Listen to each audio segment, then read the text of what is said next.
If you feel like giving up, take a second and breathe. Picture this. You might be one try away from the moment that changes everything. But most people walk away because last night's attempt didn't work. Think about Thomas Edison. He didn't just invent the light bulb. He mastered the art of failing without losing himself. 10,000 tries, and he still kept going. And because of that, the world lit up. Tonight, I'm going to show you how he did it. More importantly, I'll show you how you can use the same approach to turn every no in your life into the strongest yes you've ever had. Menlo Park, New Jersey, late 1870s. The streets glow with fading gas lamps, and America is desperate for something safer, cheaper, and brighter. In the middle of all this, Edison and his team set a goal that sounded simple but felt impossible: build a reliable electric bulb that an ordinary family could actually afford. It sounds inspiring from a distance. But step inside the lab, and the picture changes. Workbenches are stacked with glass bulbs, tangled wires, half-finished tools. There are coffee stains, graphite dust, and notebooks filled with crossed-out ideas. Every day is the same rhythm: try something new, watch it fail, and start again. One filament burns too hot and snaps. Another glows for a moment, then fades out. Some don't even light up. People laughed at him. Competitors called it a fantasy. Investors wanted finished products, not endless experiments. But Edison built a culture where failure wasn't shameful. It was data. Every broken bulb was carefully logged, not as a mistake, but as one more way that won't work. You've probably heard the quote, "I have not failed. I've just found 10,000 ways that won't work." Whether the number is exact or exaggerated doesn't matter. What matters is the truth behind it. Edison and his team tried thousands of materials and designs. They didn't treat failure as a setback. They treated it as the process itself. They tried everything: cotton thread, horsehair, plant fibers, even hairs from a man's beard. Each attempt carried a little spark of hope, followed by the same quiet heartbreak.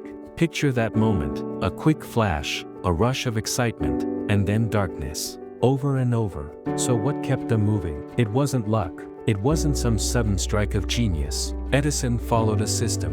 Change one variable at a time. Write everything down. Keep the feedback loop short. Repeat faster than anyone else. Days blended into nights. The team kept experimenting with carbonized filaments inside vacuum-sealed bulbs, tweaking thickness, shape, and vacuum levels. A millimeter too thick, and the filament burned out. Too thin, and it snapped. The wrong vacuum level, gone in a puff. And then came a material that didn't look special at all: bamboo. Plain, ordinary bamboo. They carbonized it, shaped it into a filament, and switched on the current. This time, the room lit up, and stayed lit. Minutes turned into hours. The lab didn't fall back into darkness. Neighbors started showing up just to see it. Word traveled. Soon they were lighting up a street, then a town, and eventually the world. The bulbs we use today are more advanced, of course, but the core idea hasn't changed. Keep iterating, keep documenting, and never let failure be the thing that stops you. Here's the twist most people miss. The real victory wasn't the bulb. It was the system behind it, the engine that could turn uncertainty into progress. Edison didn't sit around waiting for inspiration to strike. He built a machine that produced it. Now imagine if your life ran on that same engine. Think about your career, your business, your art, your health. What if you stopped judging yourself by how often you got things right, and instead started measuring how many experiments you ran this week, how many attempts you tested, how many ideas you tried instead of overthinking? That simple shift can change everything. Lesson 1. Count iterations, not hours. Hours can fool you. Attempts don't.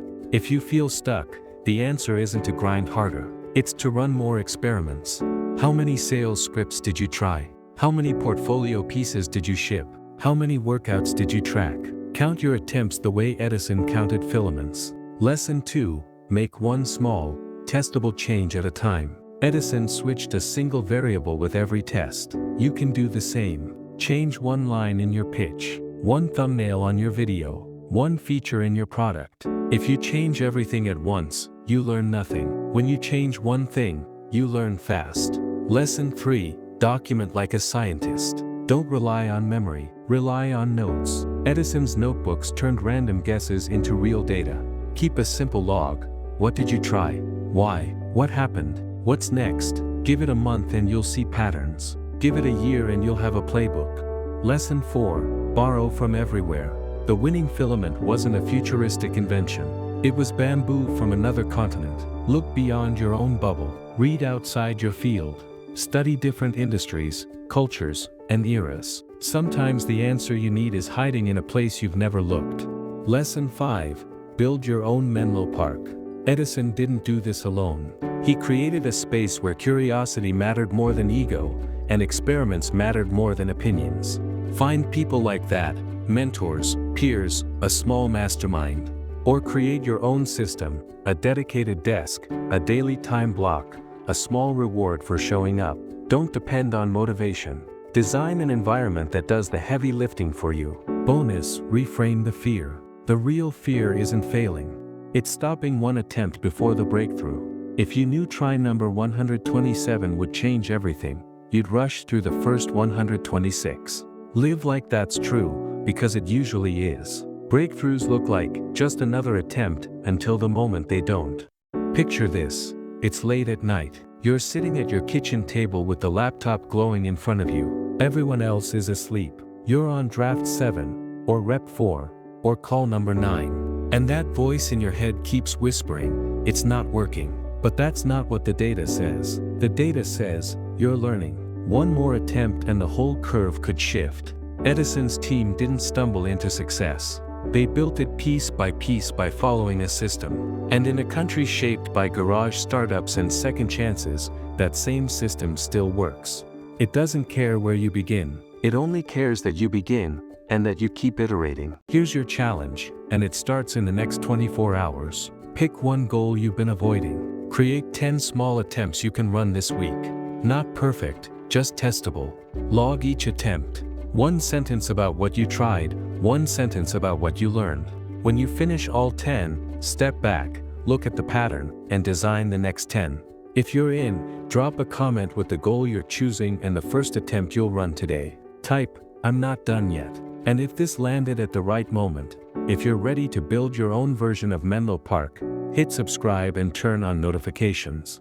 I'm sharing real systems, not slogans.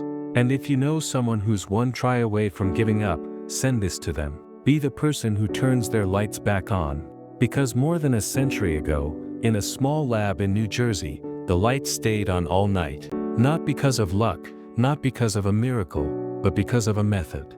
You don't need permission. You don't need perfect. You just need your next attempt.